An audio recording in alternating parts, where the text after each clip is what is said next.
ሰላም እንዴት ናችሁ? ውድ አራሱ ስፖርት በኢትዮጵያ ተከታታዮች እንደተለመደው በአዲስ ፕሮግራም ተገናኝተናል። በዛሬው ፕሮግራም ደግሞ በኖርዝ ለንደን ደርቢ አርሰናል ከቶተንሃም ጋር ስላደረጉት ጨዋታ አርሰናልም 4-1 በሆነ ውጤት ያሸነፈውን ጨዋታ ይዘንላችሁ መጥተናል። በጨዋታው ላይ ብዙ የተከሰቱ ነገሮች አሉ።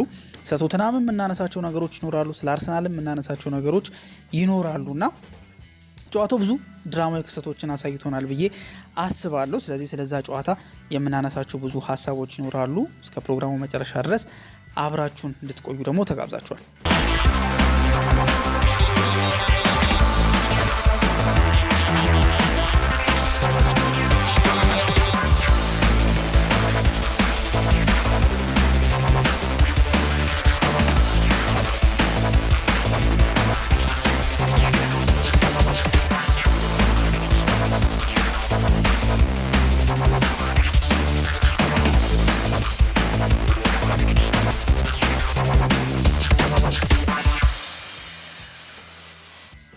አርሰናል ወደ ቶተንሃም ሆትስፐር ስታዲየም ተጉዞ እንግዲህ 4-1 በሆነ ውጤት ማሸነፍ ችሏል። በዚህ ጨዋታ ላይ ልማደኛው ኤዜ ሁለት ጎሎችን በዚህም ጨዋታ ላይ ማስቆጠር ችሏል እና በመጀመሪያው የሰሜን ለንደን ደርቢ ጨዋታ ላይ ሁለት ጎሎችን ሃትሪክ መስራቱን እናስታውሳለን። 3 ጎል ነበር ማስቆጠር የቻለውና በአጠቃላይ በፕሪሚየር ሊጉ ካስቆጠራቸው 6 ጎሎች 5ቱን ያስቆጠረው ቶተንሃም ሆትስፐርስ ላይ ነውና ቶተንሃም ላይ የሚቀናው ተጫዋች ሆኗል። ምናልባት ከዝውውሩ ጋር የሚገናኝ ነገር እንዳለውም ደግሞ እናስታውሳለን አይደለ? መጀመሪያ ላይ መግባት አስቦ የነበረው ወይም ደግሞ እንቅስቃሴዎች የነበሩት ቀጥታ ወደ ቶተንሃም ነበር ፑሽ እያደረገ የነበረው።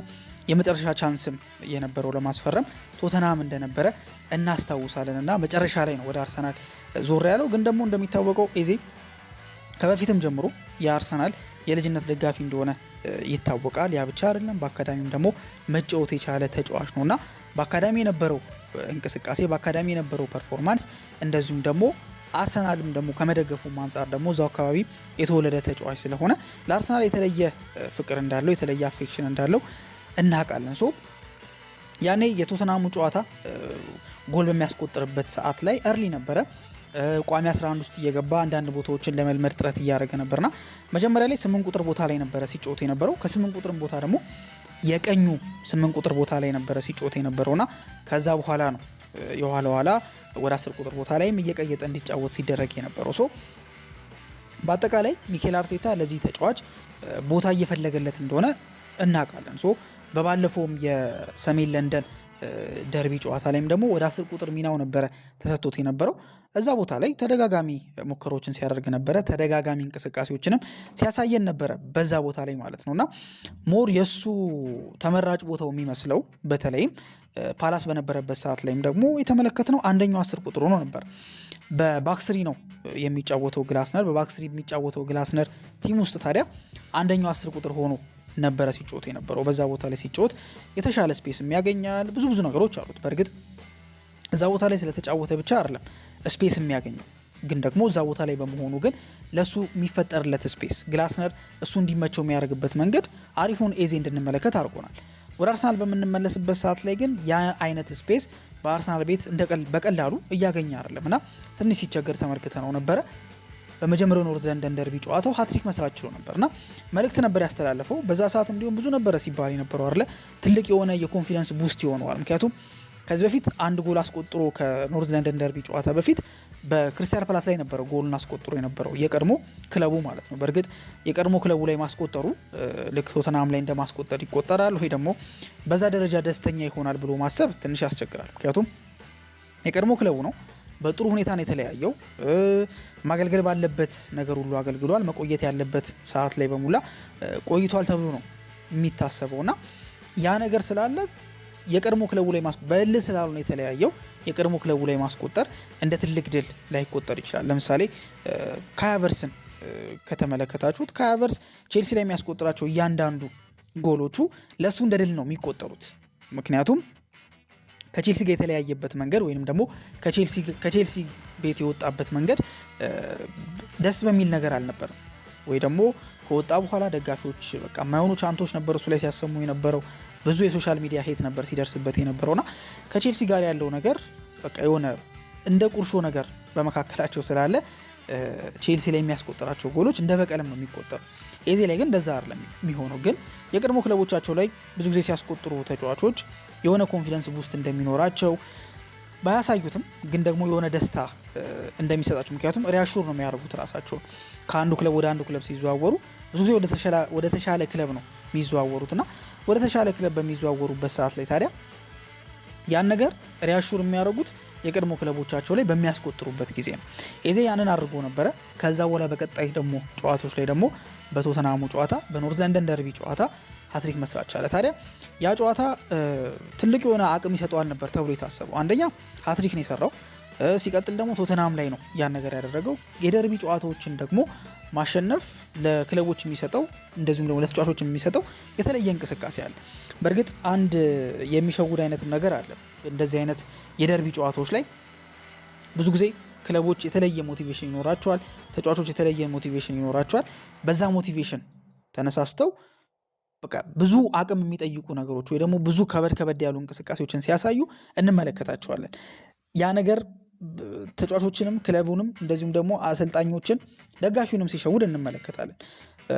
ኤክስትራ ሞቲቬሽን ያለውን ጨዋታ መጫወት እና እዛ ጨዋታ ላይ ጥሩ ፐርፎርም ማድረግ እንደዚሁም ደግሞ ኤክስትራ ሞቲቬሽን የሌለው ወይ ደግሞ ራሱን የቻለ ጨዋታው ማሸነፍ ብቻ ነው ጥቅሙ እንጂ ከዛ የተለየ ስሜታዊ ትስስር የሌለው ጨዋታ ላይ በጥሩ ሁኔታ ፐርፎርም ማድረግ አንድ አይነት አይደለም። የተለያዩ አይነት ነገሮች ናቸው። ግን አንድ ጥሩ ተጫዋች የሚባል ግን በሁለቱም ኢንሲደንቶች ላይ ተመሳሳይ የሆነ ወጥ የሆነ አቋም ነው ማሳየት መቻል ያለበትና ያን ነገር ስላለ ኤዜ ከዛ በኋላ ያሉት ጨዋታዎች ላይ ጥሩ ፐርፎርም ያደርጋል ተብሎ ነበር ተጠብቆ የነበረው። ግን ደግሞ የሆነው ግን በተገላቢጦች ነው። ከዛ በኋላ እንዲሁም ተከታታይ ጨዋታዎች ላይ ኦልሞስት ከ5 በላይ ጨዋታዎች እንዲሁም ኤዜ የጠፋ የትገባ እስከሚባል ድረስ የጠፋበትን ሁኔታ ነበር ተመልክተን የነበረውና ወደ ቋሚ አሰላለፍ እስኪመለስም ብዙ ፈጅቶበት ነበር። በዚህኛው ጨዋታ ላይ ደግሞ መልሶ 2 ጎሎችን ማስቆጠር ችሏል። በአጠቃላይ በቶተንሃም ላይ 5 ጎሎችን አስቆጥሯል። ይህም ደግሞ ከ1934-35 በኋላ ሌላኛው በአንድ ሲዝን ብቻ በሰሜን ለንደን ደርቢ 5 ጎሎችን ያስቆጠረ ሌላኛው ተጫዋች ነው። ከቴድ እኩል ማለት ነው። መጀመሪያ 4 ጎል ሲያስቆጥር ከቴድ ቀጥሎ ሁለተኛ ነበረ። 5 ሲያደርገው ግን ከሱ እኩል ነው መሆን የቻለውና ይሄም ነገር በኤዜ በኩል አዲስ ሪከርድን እንዲያስመዘግብ ወይ ደግሞ እንዲጋራ አድርጎታል። በዚህ ጨዋታ ላይ ጥሩ ነበረ ሲንቀሳቀስ የነበረው። በእርግጥ በአንዳንድ እንቅስቃሴዎች ላይ ሲጠፋ ሲመጣ ምናምን ነበረ ተመልክተ ነው የነበረውና ወጥ የሆነ ነገር ነው ለማለት ቀጣይ ጨዋታዎችን መመልከት ይኖርብናል። በዚህ ጨዋታ ላይ ግን ያን ነበር ተመልክተ ነው የነበረው። ታዲያ ይሄ እሱ ካስቆጠራቸው ጎሎች ውጪ ደግሞ ሌላኛው 2 ጎል ያስቆጠረው ደግሞ ቪክቶር ዮኬሬስ ነው። እንደሚታወቀው ቪክቶር ዮኬሬስ ጎል ያስፈልገዋል። ትልቅ የጎል ረሃብ እንዳለበት ይታወቃል። ባለፉት ጨዋታዎች ላይ በተለይ ተከታታይ ጨዋታዎችን ከኦፕን ፕሌይ ጎል ማስቆጠር ሲከብደው ተመልክተን ነበረ። ከትልልቅ ቲሞች ጋር በቃ የሆነ አይነት ችግር ውስጥ ሲገባ እናየዋለን። በእርግጥ አሁንም ቶተንሃም ትልቅ ነው ለማለት ያስቸግራል።